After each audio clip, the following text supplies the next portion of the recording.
After nitong nav natin, ibababa natin 'to and ise-set natin dito yung, hero section natin. Hero natin, create natin yung section and then class and then hero. Then set natin yung closing niya. Sa loob niya, magse-set tayo ng div and then sa div natin, set natin yung class natin. So sa class is hero, tapos lagay natin yung text. Yan. And then closing natin siya. Yan. So after nyan, magke-create tayo ng span. So sa span natin, class. So ipapangalan natin sa kanyang sales tag. Then closing natin siya. Then sa loob ng close tags natin, may sinave akong icon, eto siya. So ilalagay lang natin siya dito. And then after nyan, biggest sale of the year. So as you can see, lumilitaw na siya dito. Now, after ng span natin, maglalagay tayo dito ng H1.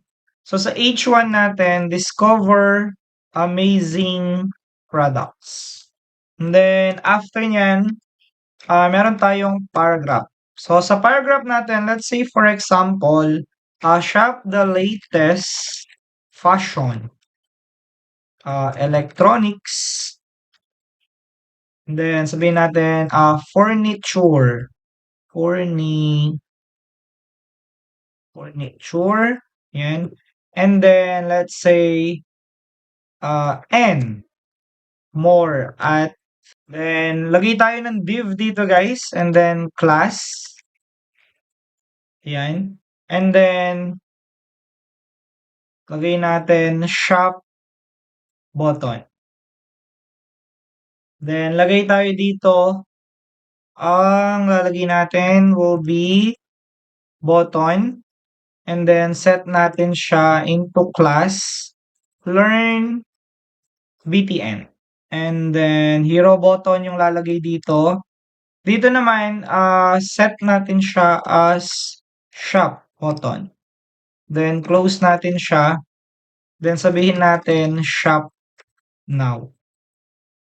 Then after nyan, again, create tayo ng button dito. And then class. Then learn BTN. Then closing. And then learn more. Yan. So, tapos, ang gagawin natin ay dito sa baba, magkakaroon tayo ng div. Yan. So, sa class natin, lagay natin dito ay hero image. Close. And then, gamit tayo ng img for image. And then, src. And then, may sinave akong link dito guys. Copy ko na lang siya. Then, ipipaste ko na lang siya dito. Then, after nun, ayan, yan na yung image natin ngayon. So, dito ay close natin. Yan. So, after nyan guys, ma-close natin siya. Lalagay lang tayo ng dito na part. Or sa labas niya, lagay lang tayo ng alt. So, sa alt natin, let's say Shopee. Para pag hindi nag-load yung image natin, merong lilitaw.